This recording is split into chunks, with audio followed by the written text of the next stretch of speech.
potent advice, and inspiration from real self-made millionaires. Welcome to The Eventual Millionaire with your host, Jaime Masters.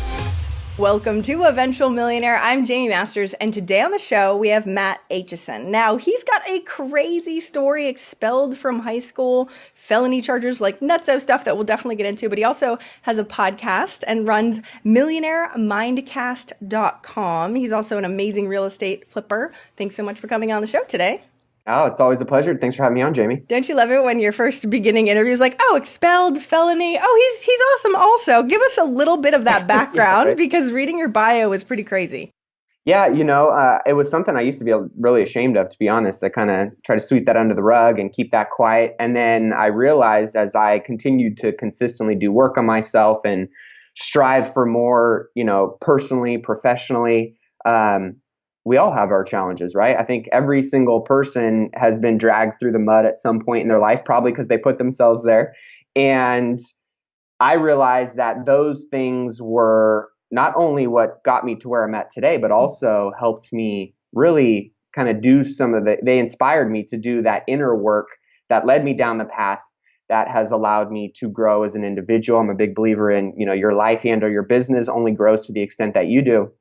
And experiencing some of those challenges early on in life really gave me some perspective and some challenging insights that forced me to, kind of level up in my life or go really down a different direction. And obviously there's, a lot of outliers in those equations that led me down the path that I went down. And on the alternative got me out of it. And now, it's something that I embrace and I share because I think we all have those challenges that maybe sometimes we're ashamed of. Maybe, they're not necessarily things we want everybody to know. But I think those are usually when I share that story now, when I'm speaking on stages or interviewing people, it's one of those things that people can maybe say, well, I can't necessarily relate to that specific scenario, but the context of that situation and the feelings, the emotions that came from that, I can relate to. And it's great to know that, there's something on the other side of that challenge that can be empowering instead of limiting. So I openly share that now, and most people go, well, what the heck? How did that happen? And it's just something that, I like to be open about and transparent because I think that's the best way of learning, right? So thank you exactly for your transparency, because I think we do put people on pedestals. Oh, he must have had it easy. Oh, he didn't have to do any inner work. He already started that way, because that's what our brains think, that everybody else is better than us, right? So as you start telling us a little bit more about what you actually do, because I didn't really tell people what you actually do, can you share the inner work that sort of led you to that? Yeah, well, to kind of back up a little bit, when I got expelled from high school, that was kind of my very first wake-up call of like, whoa, my actions actually have a specific result that could impact the entire, course of my life moving forward. And so that was really the first aha at 17 when I realized that, I actually am in control, which was empowering and also scary at the same time as a 17-year-old who was making a lot of poor choices. But I remember when I was in jail and you get that one call, thank God I had some people in my peer group and my tribe that supported me and were able to kind of speak some wisdom in my life. I think it's, that's why I believe it's so important to have an amazing tribe around you. Is oftentimes when we don't have the belief in ourselves, there's people in our group and our tribe that lend the belief that we don't necessarily have for ourselves in that moment to us. And that person in that moment was my dad.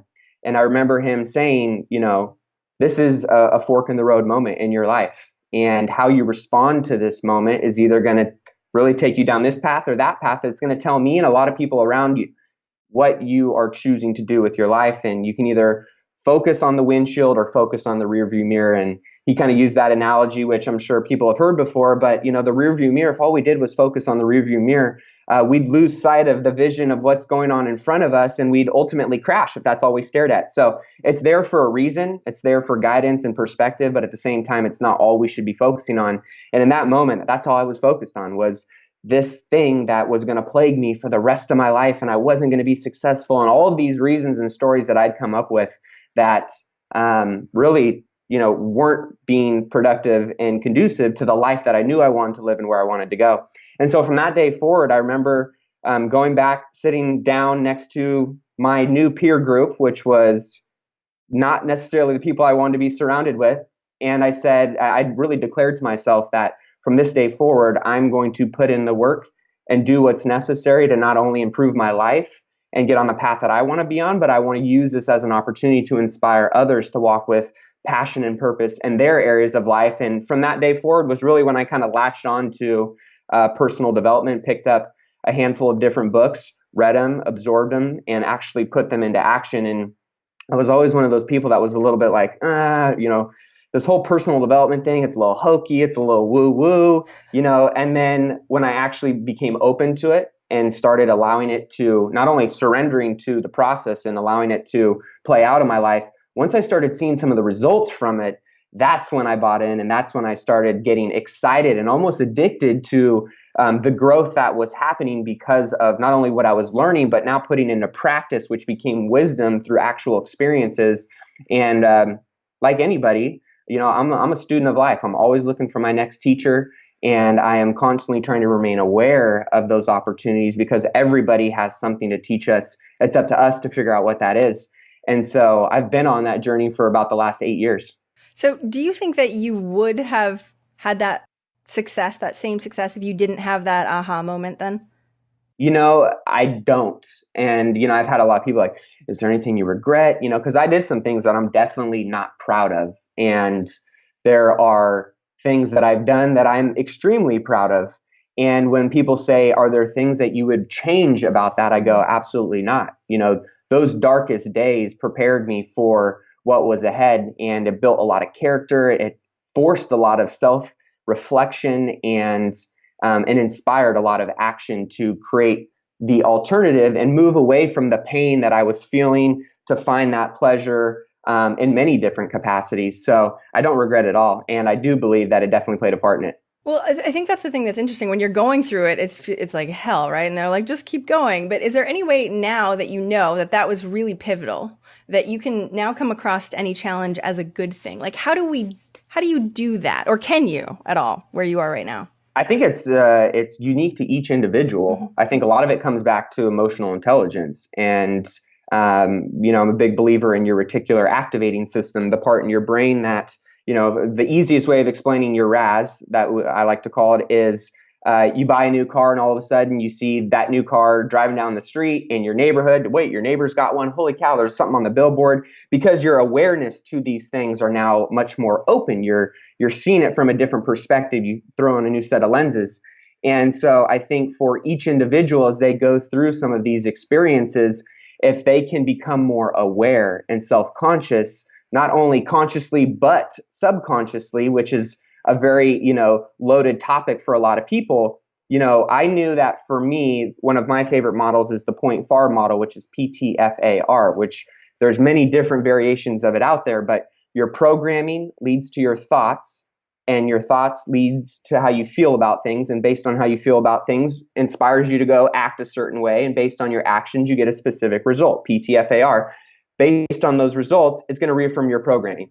So I'd realized early on, when I learned this model, that the track of my programming and my thoughts and my feelings and my actions and my results had led me exactly to where I was at today. And when I became aware of that, I realized that I was actually empowered to break that and set it on a new track, which would empower me to think and feel and act and get different results. And so that's where I knew that it was exciting. And also, I was a little bit scared because of the work that was going to have to go into that. So I think for anybody, right, if you can apply the PTFAR model in your own life in an area maybe that you're not satisfied with, then we all at least feel inspired and empowered to say, well, you know what, it may not be the way I want it to be, and I still have the ability to change this.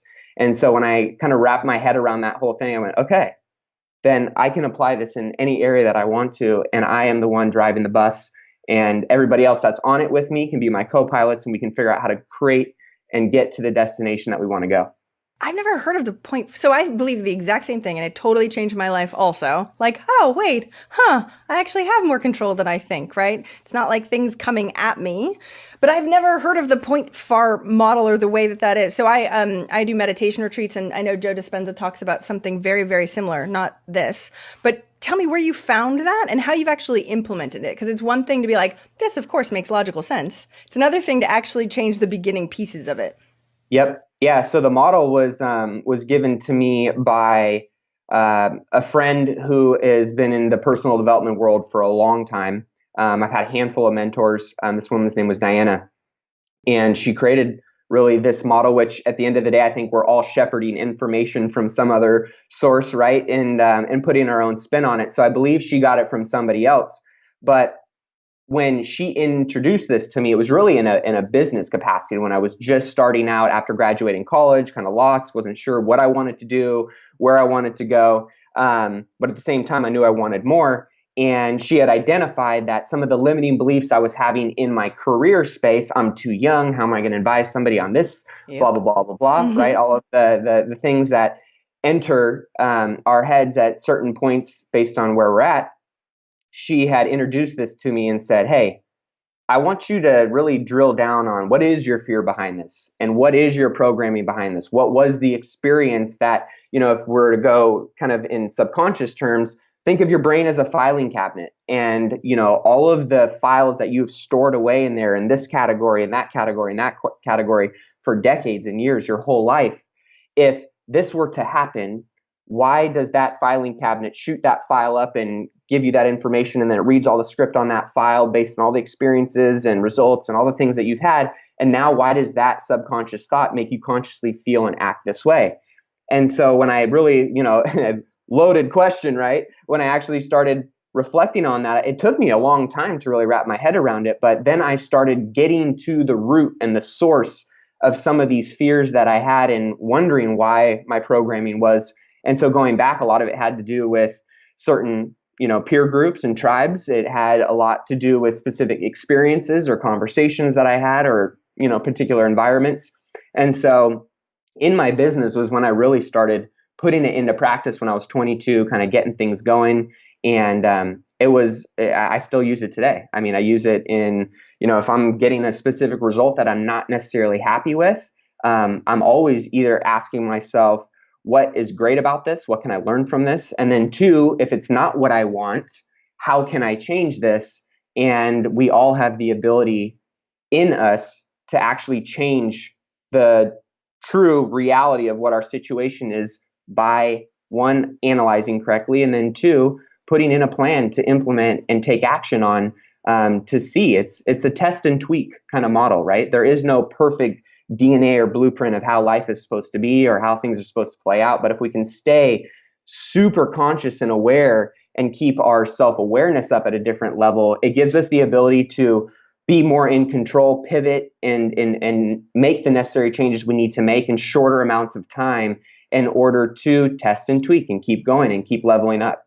See, I love this. Okay. Because the hard thing is, especially for business owners who are very logical and not woo-woo, it's like, oh, it's all internal crap. Like we want to do it like on a whiteboard with goals and we write stuff down instead of it being, oh shoot, what I thought is not right. Right. So how do we actually do that? How do you analyze that without going, you can't go back and remember the thoughts you thought in order to get maybe you can, but I can't.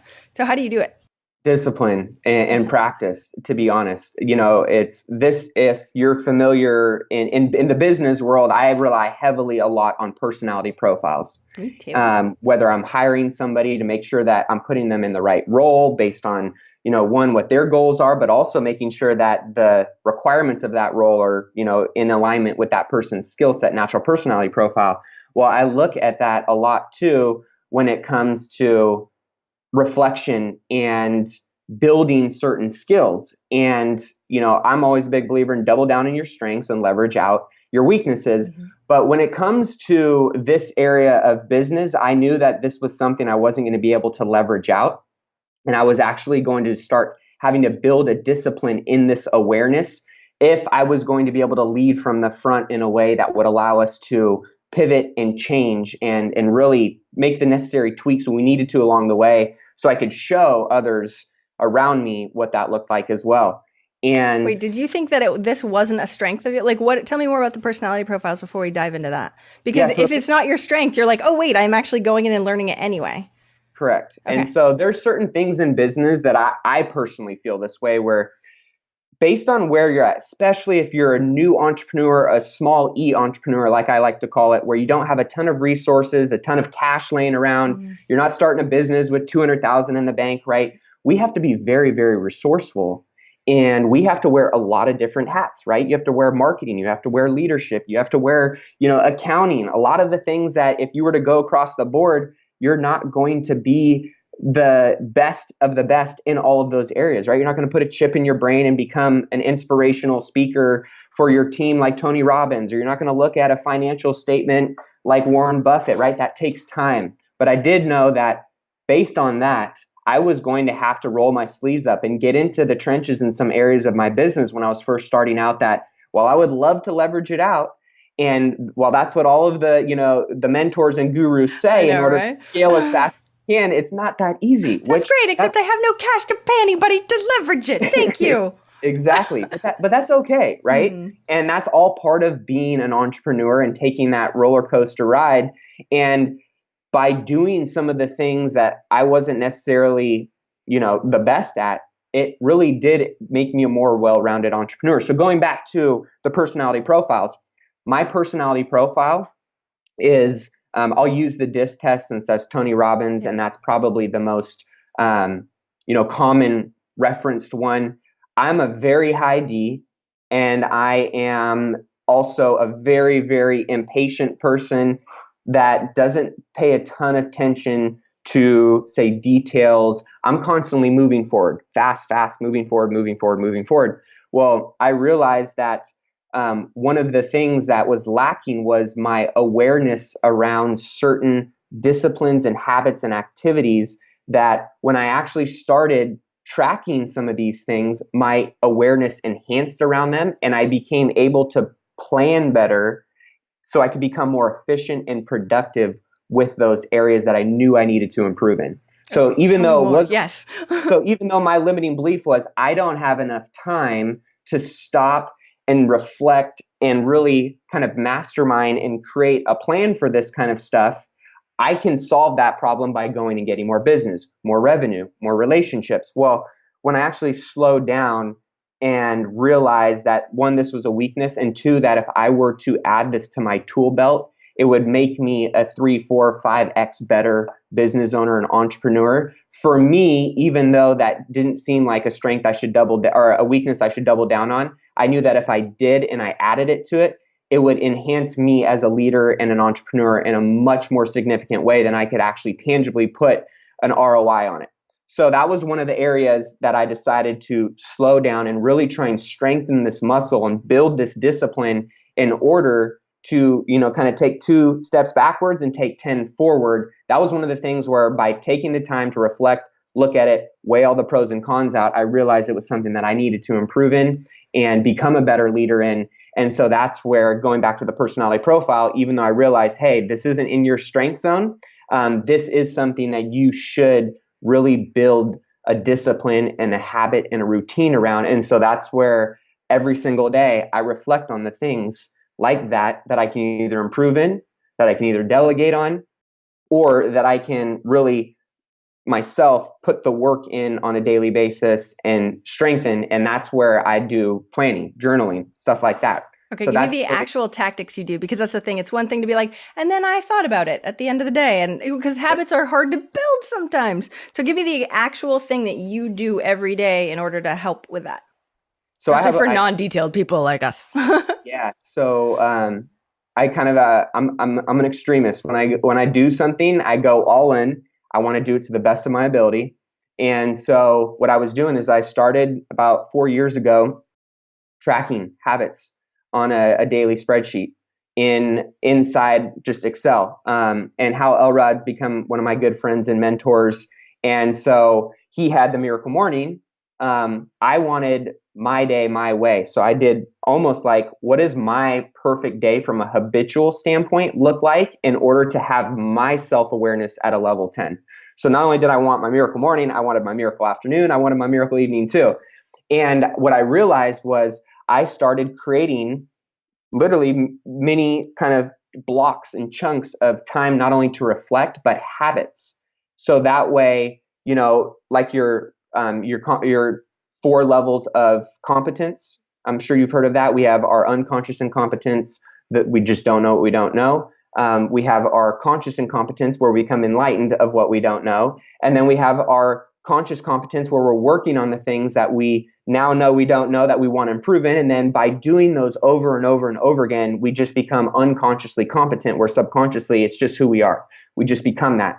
And so I realized, by doing these things and actually checking off these tasks, which for me, checking off boxes is like pulling teeth, I realized that this was a discipline, this was a pain that I was going to embrace going through in order to really subconsciously enjoy the pleasure by becoming that and strengthening that habit in my life. So it started with a spreadsheet, and now I actually have a planner, the Legendary Life Plan, where we have created a full-on planner that's just for that. And it's really based on habits. So it's got the schedule, it's got the calendar, it's got, the one habit to start, one habit to stop. But the thing that I use pretty consistently on a daily basis myself, multiple times a day, is checking in with the My Day, My Way sections of my miracle morning, my afternoon, and my evening, so I can ensure that my awareness around the habits that I know for me, my blueprint of operating at a level 10, are being addressed and checked off every day.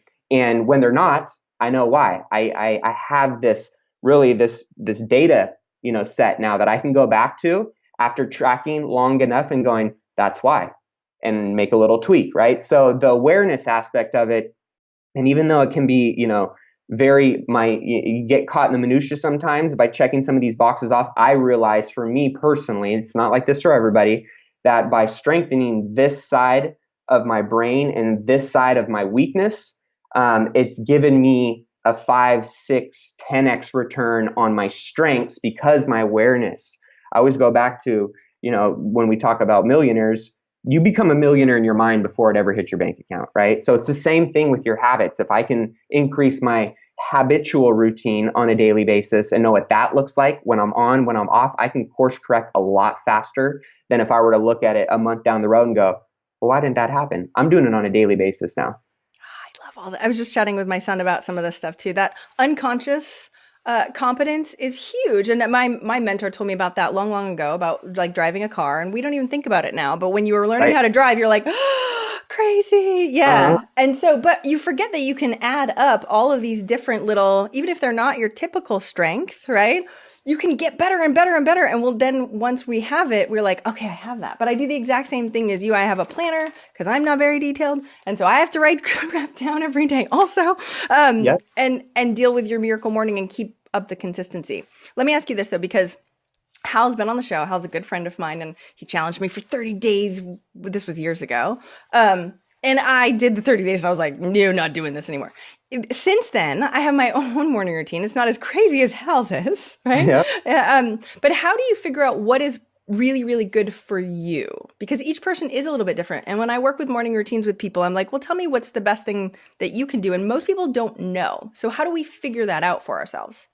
Yeah, it's a test and tweak model. I think this is the thing that so many people now, like goal setting is the rage right now, right? Planners and goal setting. I know so many planners. There's so many different ones out there, right? But now, you're seeing other people now say it's not about the yearly goals. It's now about quarterly goals, right? We're condensing things to simplify stuff. So one of the things that I work on a lot with myself and my staff is we do 90-day sprints. 90-day sprints, and the way that we check in on that 90-day sprint gives us the ability to keep our awareness up on what's working, what's not. And at the end of those 90 days, we reflect back and go, what was great about this? What would we love to change for the next time? And so by doing this over and over and over again, it's like goal setting 1.0, goal setting 2.0, goal setting 3.0, right? Over time, by testing it and tweaking it enough, you're going to get to something that you're going to go, I'm in the zone. Like this is it. This is my blueprint. This is where I feel like I'm operating at the highest level. I'm feeling fulfilled. I'm feeling happy. I'm feeling energized. And most importantly, I'm getting results from this, right? So if you don't check in and you just write your goals down at the beginning of the year or your routine at the beginning of the year, and then you check in 12 months later, your awareness around that isn't going to be, you're not going to have picked up on, whoa, month 1, I did this and it worked great for me. Month 4, I didn't do this and, something shifted, right? You're not going to be able to have awareness and really understand what was working and what wasn't.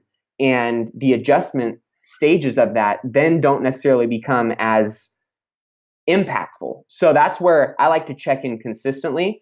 And you can't measure what you don't manage. So if you're not managing your goals and your habits and your routines, how are you going to measure what's working, what's not? So checking in consistently, I think, is a very important thing because it gives you the power to change things, as well as it keeps your mental capacity engaged and in tune with what's not working and what is, and when you're in the zone and when you're not.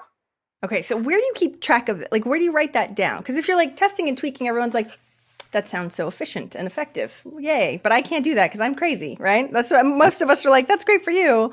But how do you remember? Do you just remember the stuff you need to tweak? Do you have a whole spreadsheet written, like what happens for your check-ins each time? So here's one of the things, like a lot of people, when they look at my planner and see when I fill it out and they're like, dude, that's intense. Like, oh my gosh. And then I think about this myself because when I saw one of my mentors who's worth couple $100 million doing just this, I'm a big believer in modeling after other people that have been there, done that, and it's worked for them, and or they've learned a lot and said what hasn't. Picking and pulling, like mentors are the greatest life hack in general, right? Even like your podcast, one of the greatest life hacks out there. People can take your information, your guest information, their experiences of life, years and years of blood, sweat, and tears, and condense it down into the golden nuggets within an hour. Why would we not take that and implement it in our life? Well, that's the same thing for me, I looked at what my mentor was doing and I said, damn, that's a lot. And I don't know if that's really what I want to do. But then I went back to my why and my mission and my purpose of what kind of life I wanted to live. And the pain of going through some of these things was so minute compared to the pleasure that I knew I was going to get in the life that I wanted. So I said, hey, I'm going to implement some of these things and do some of these things in order to live life far beyond what I've ever lived it before. And if you want an extraordinary life, you're going to have to do the extraordinary things on a daily basis. So that's the thing where it came back to the discipline and the grit of saying, I'm going to go above what I think is freaking normal. And I'm going to live that extraordinary life. I'm going to have the extraordinary discipline and put in that work on a daily basis. And so that's when I started tracking. So I track every single day and I reflect every single day. And that took a lot of time. Did I miss a lot of days? Hell yeah, I did. It took me time to get into this discipline of being able to go through and just have it be a part of my routine. But over time, priorities started falling into place where this was something that was a non-negotiable in my life because I knew what it gave me on the other side. And so I started reprioritizing the best times for me to check in and reflect and do these things. I love all of this, especially because you said you mess up. That makes us all feel so much better. I mess up every day. Exactly. Evolutionary process. And it's like, it's one thing to look back over 3 years and be like, oh yeah, look how much I've changed compared to the pain of like right now going, I messed up again. Right?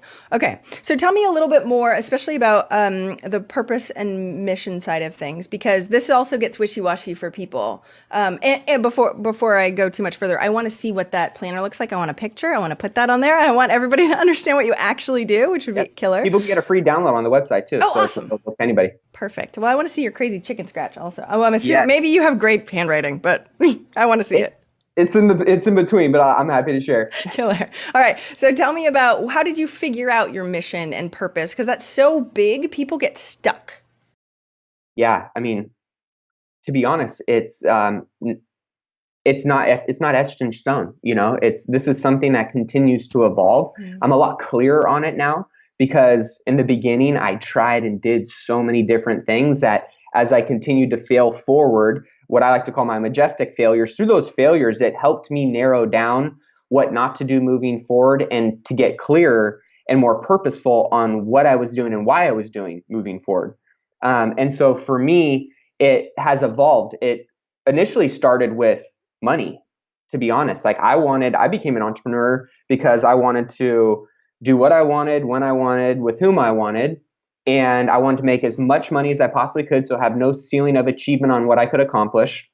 I wanted to make an impact on people. That was something that was motivating me. And when I started making money and kind of crossed certain, thresholds in my net worth, I didn't really feel a whole lot different. I mean, I had more money in the bank, I had more assets to my name, but at the same time, I realized that for me, and being around a lot of mentors who've made a ton of money, for all of them, it shifted at some point and it became, I don't care about making the money. I want to use this money to make a greater impact on the people around me. And so my mission is taking wealth far beyond dollars and inspiring people to walk with passion and purpose in whatever area it is in their life that lights them up, but to utilize and stay focused on true wealth building in order to have a larger platform to impact the people and the missions and the causes that they care about to make the world a better place. Now, that might seem very general and broad and cliched, but at the end of the day, that's really all I care about. I'm not going to have a U-Haul strapped to my hearse taking all the assets that I made to the grave with me. I'm just renting all this stuff at the end of the day. Now, more money for me gives me more resources and more tools to have a greater impact.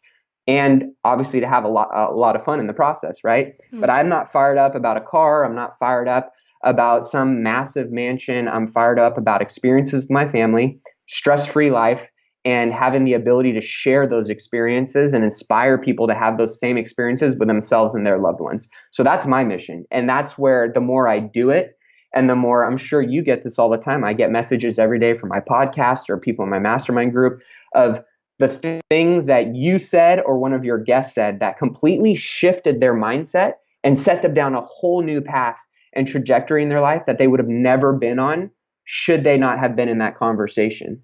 And so that's what gets me fired up every day. I do believe at the end of the day that people grow into the experiences and the conversations and the relationships that they're in and around.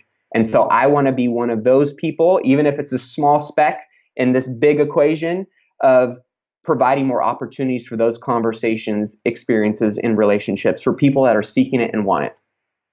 This touched me a lot. My grandmother passed away 3 days ago, actually, and it's crazy. She did not have a lot of money at all. She was widowed 3 times, had 7 kids, like insane life. And the inspiration she's given not only me, but the entire family is you can't buy that, right? And what's so amazing is that's the whole point of having a purpose. That's the whole point of living our life a certain way. So at the end of it, you can feel really happy with the time that you were here. But tell me this, and I'm sort of changing it a little, because a lot of people do go after the money first, right? Of course. Do you think that you need a mission or purpose to just go after the money to be successful in that, even if it's sort of the lower level, I want the car, I want the stuff, I want to have the freedom? Or does it not matter? I don't think you need it, but it will only take you so far. Mm-hmm. That's just my opinion on it. But I believe that, when you have a mission and a fire burning deep inside you, when those roadblocks get put in front of you, which they will, when, you get the swift right hook to the chin, which it will happen. Yep. You are much more prepared to push through that because you have something to tap back into that empowers you to do whatever it takes to get back up and keep going. And to utilize that as inspiration, as a platform for continuing down the path that you're going. If money is the only thing that inspires you, I would just challenge you to say why.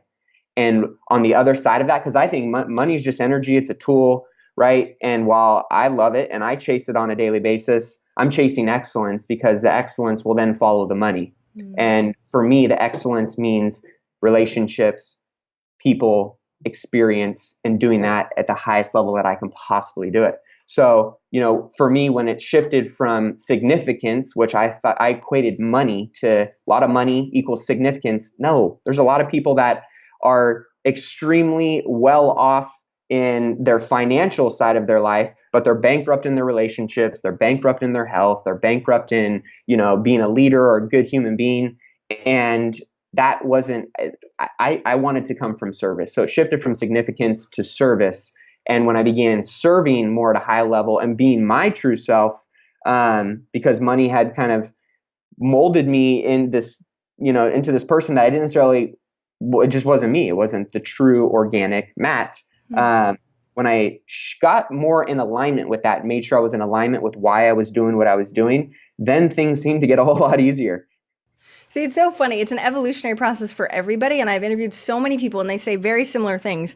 So going after the money's fine. You'll learn eventually, once you have enough, that there's more to it than that, right? So everybody's on their own path and you'll learn as you go. But like you said, you're like, I don't feel like me. And you sometimes don't know until you ask that question after you've been through everything that you've been through. And we kind of have to all live that journey in order for us to know what that next step is. So how did you actually feel? So I can feel your mission for sure.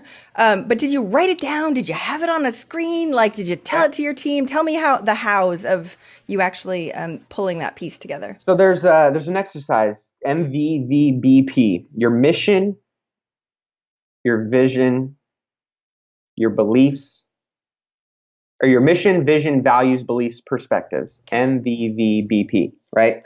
So this is something that we went through. Now I had my mission, my beliefs, my vision, values, perspectives, right? All of that.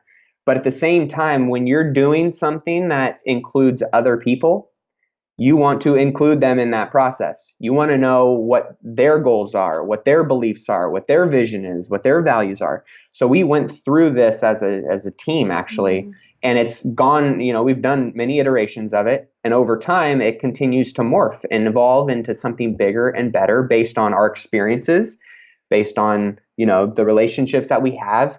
We only can do as good as we can do based on where we're at today, right? So as time continues to go on, we continue to evolve what this looks like and continue to make little tweaks, but it's written out and I have it on my mirror every day I wake up. Not only with my affirmations, I have the mission on my mirror written in Sharpie, or dry erase. And I also have it in a card, laminated on my card. I have it right over here in front of my desk with my goals. So I have that in close proximity to me because it keeps me connected to it. It keeps me aware, going back to the consciousness. It keeps me aware of why I'm doing what I'm doing. And by being able to tap into that and be in close proximity to that, it continues to enhance my ability to go out and make sure that what I'm doing on a daily basis is in alignment with that. I love all of this, especially because it morphs and you're giving us permission to not go, I need to know exactly what my legacy is now and it can never change later, right? That's what we sort of have this idea. And it's not like that at all. Give us a break, man, right? It just keeps changing too. I mean, look at the world we live in today. What is the technology that we are looking at today? I mean, Apple just had its 10th anniversary of the iPhone. I look about the first iPhone versus the iPhone now. It's crazy. It's not a phone. It's a computer. It's our GPS. It's how we order things. It's how we check our email. It's everything, right? So as life continues to go on, when I think of, one of the exercises that I used to do a lot with, my team and or some of my mentors with myself was, hey, paint this 5-year vision of, what you want life to look like and this and that, which I was like, yeah, okay, it's great, right? I've done it so many times. But then I've gone through it so many times now and I look 6-12 months later and I realize how fast our world is changing. Seriously. That if I didn't give myself permission to change and deviate from what that vision was and build on that, then I might be going down a path that's not in alignment with who I am or what really fires me up and lights me up at the end of the day. So for anybody that's like, oh, I don't have my mission, I don't have my purpose, my passion, I don't have it figured out yet, no problem, right? Like grant yourself a little bit of grace to know that now you want to be purposeful in the direction you're going and make sure that happens. But at the same time, you also want to make sure that you are, giving yourself the ability to say this doesn't have to be set in stone just because I wrote it down 6 to 12 months ago, right? So that's one of the things that I constantly think about is, hey, as long as you are fulfilled and happy and moving in a positive direction, you just have to make sure that you stay connected and aware of what you're doing, why you're doing it, and then make the necessary changes, course correct along the way. Seriously, I used to look outside of myself so much. I'd ask my mentors, like, well, what was yours? And I'd take all the data because I'm a data freak. And then I'd be like, okay, well, this one seems like it's the best one. So, right. And then I'm like, you know what? I kind of have to figure out what's right for me. And I tell my clients, I'm like, it's your best guess. And then as you start moving forward, you'll be like, oh, that was wrong, right? And that's the only way you really know is when you're actually in it, doing it and getting feedback at the same time. Otherwise, you're literally going, I think this person thinks that's a good idea, which is horrible. And that's why I changed it so much. I was like, this doesn't feel right. Well, of course it didn't feel right. It wasn't mine. Like you said, you learn on your own and you take your own experiences and your beliefs and everything you have, and you start evolving that piece. So knowing yourself is what's most important. So true. Yeah. And you know that at the end of the day, I mean, I'm sure your mission is still probably, being that you figured it out a little bit earlier, the same. But at the end of the day, there's also different outliers in your mission equation now that weren't there a year, 2, 3 years ago. So, get on the right path. And then over time, you're going to figure out how to niche it down into the space that is you. And you'll know when you get there. But don't beat yourself up if you're not there yet, right? And don't compare your chapter 1 to someone else's chapter 20 or your, behind the scenes to someone else's highlight reel. Like we're all at different stages of this journey. I have people that are working with me in my investment company that are in their 40s and 50s and are venturing down this new journey. And for them, it's just as beautiful as somebody else who's in their 20s just getting out of college or not going to college, starting a business, right? Everybody has their own unique journey, their own unique path. It's all beautiful. So don't rob yourself of the joy of comparing it to somebody else or saying that, mine's not as good because I don't have this figured out yet. Stop that. Cut that crap. And just know that if you surrender to the process and put in the work every day, if you take consistent action daily over a long period of time, and you actually couple that with the belief in what you're doing, you will get there no matter what, whether you're 50 or you're 20. We love hearing this, Matt, because thank you. It gives us permission to be like, okay, I'm going to grow anyway. Thanks, Matt. I don't have to do it all right. I don't have to have all the pieces figured out.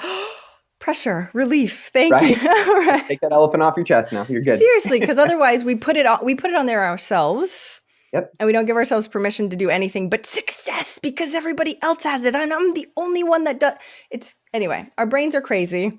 Entrepreneurial brains. That's what it is. It robs you of the fun too. Yeah. This is supposed to be fun. It's not a draw a line in the sand. And when I get on the other side is when I start living or feeling happy. Like I was in Peru hiking with one of my mastermind groups. We were hiking to Machu Picchu. We all had set out on this journey. It's a bunch of competitive guys, right? We wake up that morning and we're like, okay, we're hiking over Dead Woman's Pass. The first person, we all have 60-pound packs on. The first person to the top of Dead Woman's Pass, just gets bragging rights, basically. So there was really 4 of us that had trekked along and we were putting ourselves through the ringer just to get to the top of this Dead Woman's Pass, right? And so I get up there and I get up there second. It's me and another guy. But at that time, we were individually so focused, blinders on with what we needed to do to hit this goal. And then when we got to the other side, the line in the sand, get to the top of Dead Woman's Pass, get the bragging rights, that's when we could start celebrating. And that's what, right?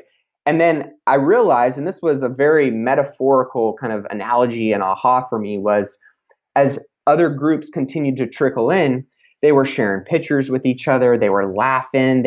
Some of them were crying, talking about the stories they had shared. It was a spiritual kind of very just enlightening kind of journey, right? And I realized that because I was so focused on getting to the other side of the sand, the line that I drew, and to get to the top of the summit, that I missed out on all of those experiences, all those moments, all that presence of all the greatness that was going along each step of the way, to stop and smell the roses and look at what was going on around me. I robbed myself of that because I was, 1, so focused on hitting a specific goal, and 2, I just didn't have the awareness to slow down and enjoy this process that I was going through. And that's what we do in so many areas of life, right? We draw the line in the sand and we think that when we get to the peak of the summit, that then we can be happy. Then we can go do this. Now we can start traveling or living or whatever.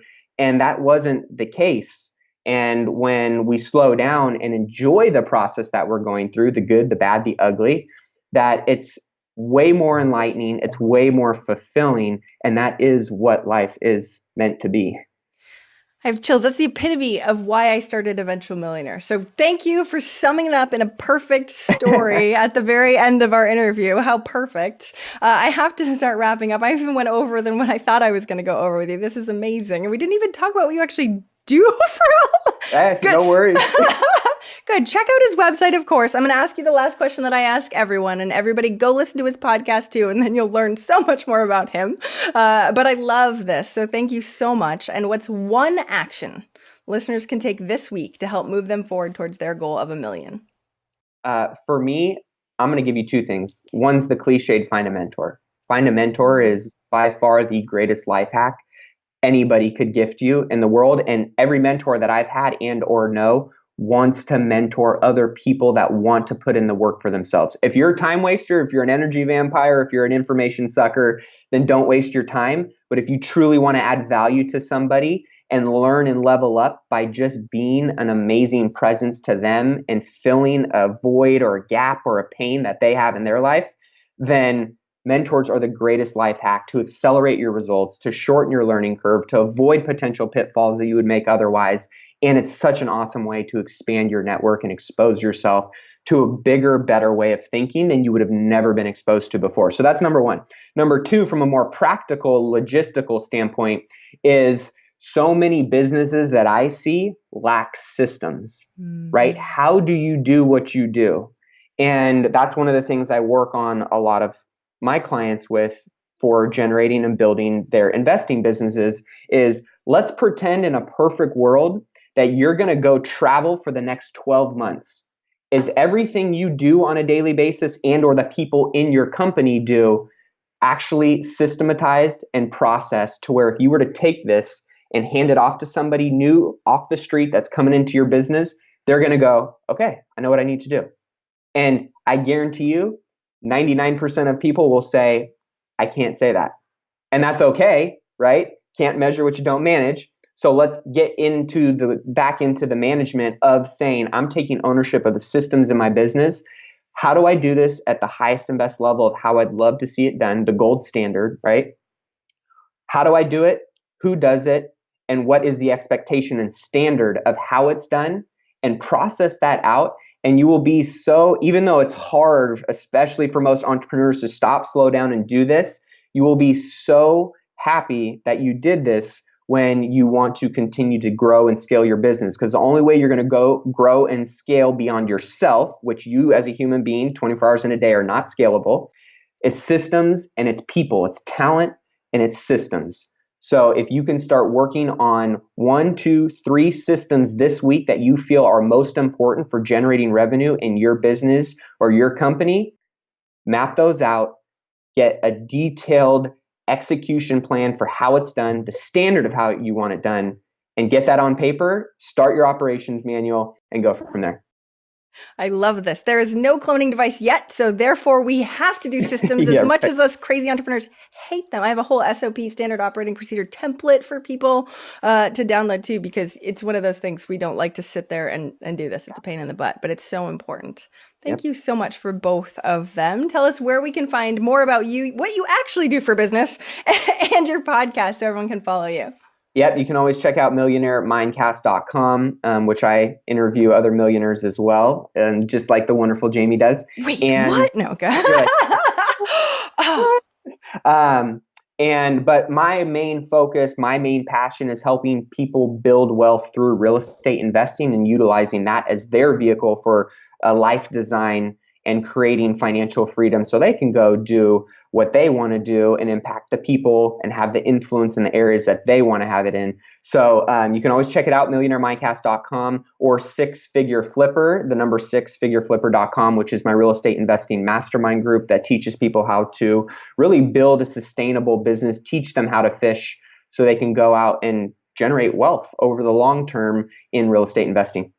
I love this. Everybody go check him out. He's like me, except the real estate one version of it. So make sure you go listen to his podcast. It's got to be amazing and awesome because this interview was too. Thanks so much for coming on the show today, Matt. I appreciate it. It's been my pleasure.